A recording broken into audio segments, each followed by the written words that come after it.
Денеска со особена чест сакам да најавам дека почнува со работа. Го отвараме Центарот за менеджирање на дебелина. Тој е прв ваков центар во овој регион. Проблемот со дебелината е доста актуелен, како коморбидитет се јавува во многу болести, ке многу пациенти, и тоа го забележавме и тоа ни беше предизвик за да го отвориме овој центар. Центарот ќе работи преку мој термин, значи матичните доктори ќе може да закажуваат пациенти преку мој термин. Со центарот ќе работи докторката ендокринолог од нашата болница. Исто така имаме двајца доктори на специализација за ендокринологија. Така да за овој проблем што го дебелината го има скоро во сите болести и го нарушува квалитетот на живење, работоспособноста кај луѓето, го отвараме овој центар за менеджирање на дебелината. Значи тука ќе се нудат лекување на дебелината, совети за дебелината, тоа ќе ви го каже докторката. Јас накратко ќе кажам дека Центарот за менеджирање на дебелината, кој што е реализиран во соработка со компанијата Novo Nordisk, е многу значаен, бидејќи дебелината е една мултифакториелна хронична болест, која што е ризик фактор и причина за појава на многу заболувања, како што се дијабетес тип 2, артериска хипертензија, кардиоваскуларни заболувања, болести на локомоторниот апарат и многу други болести. Во рамките на овој центар, пациентите ќе се диагностицираат, ќе се прават лабораториски анализи со помош на апаратот InBody, ќе се одредува телесната дистрибуција на масно ткиво, односно распределбата на масти, како и присутната мускулна маса. Потоа ќе се направат лабораториски анализи, ќе се врши едукација на пациентите околу начинот на исхрана, промена на животните навики, физичката активност, како и ќе се препорачува соодветен третман, дали тоа ќе биде промени во исхраната, начинот на исхрана, физичка активност, или пак ќе се препорачува фармаколошка терапија, ќе зависи од профилот на самиот пациент.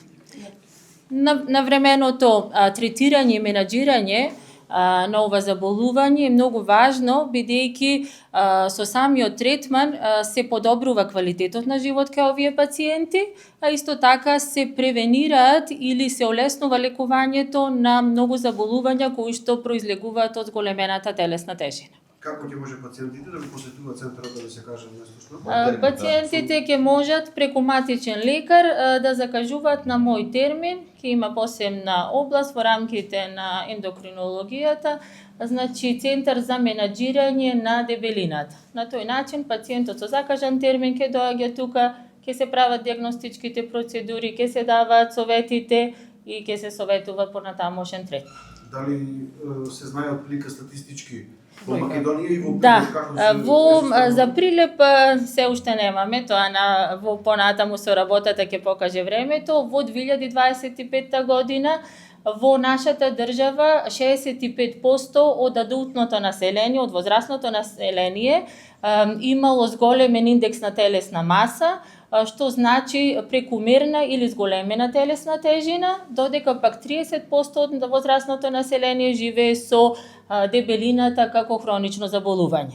Млада популација? Па сега ние ќе работиме со адултната популација над 14 години, додека пак децата и по 14 години ќе се третираат од страна на педиатрите. Го поздравувам отварањето на Центарот за менаџирање на дебелината и посебна чест ми е да бидам присутен тука на ова свечено отварање на еден многу важен центар, каде што можам да кажам дека овој центар ќе ги менаџира лицата со обезност не само за Прилеп, него претпоставувам и за регионот, на некој начин овој пелагониски регион да биде покриен, и со ова фактички на некој начин доаѓаме до нашата цел да скоро секој регион во земјава има центар за менаџирање на на дебелината. И како директор на клиниката за ендокринологија, но и како председател на научното здружение на обезност обем, го поддржуваме отварањето на овие центри, затоа што свесни сме дека обезноста станува една пандемиска болест.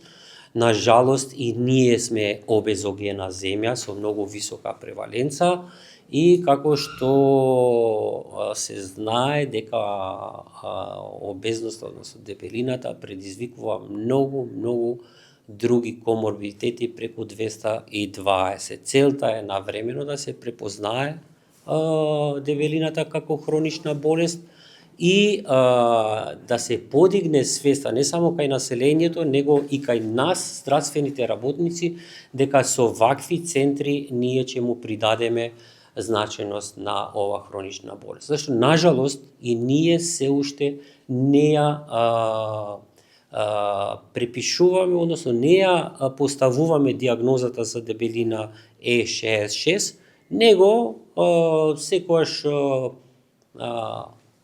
ги регистрираме другите болести, коморбидитети, да речеме, како што беше кажано, дали диабет тип 2, дали срцеви заболувања, а никогаш и дебелина. Значи, целта поред друго е да се подигне свеста и кај населението, и кај здравствените работници, да ваквите центри за менаџирање на дебелината се идентификуваат како центри за рано диагностицирање, современ и навремен третман, менаџирање и превенција на компликации. Податоците споредени со регионов, каде е тука нашата држава, што велите дека Да. и кај нас веќе почнува дебелината да е секојдневно. На жалост, лошите навики не се од вчера, значи последните 40 години доминират лошите навики, значи лошиот начин на исхрана, седентерниот стил на живот,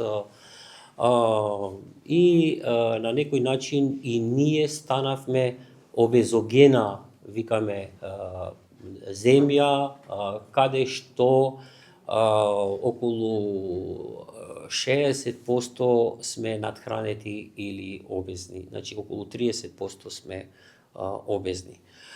Од друга страна, тоа што уште повеќе загрижува е обезноста која се јавува кај деца и млади. Така да, ако ги земаме предвид дека обезноста влијае на појавата на многу компликации, односно го скратува животниот век, алармот, значи црвениот аларм треба да се подигне со цел да интервенираме во тие, ние ги викаме модифицирачки фактори што можеме да ги менуваме со цел да спречиме таа прогресија на појава на надхранетост и на дебелина на време. Значи, менување на стилот на животот, интервенција во начинот на исхрана, физичката активност е многу важна и понатаму фармакотерапијата, а и како што знае докторката, на најзагрозените со многу тешка форма на обезност, класа 3 ние ги викаме, постои индикација и за баријатрична хирургија. Регионот? Во однос на регионот може да правиме споредба, да речеме, ние сме котираме на високо ниво на преваленца на дебелина. Слични податоци има за Хрватска, дури и малце повисока преваленца, 65%.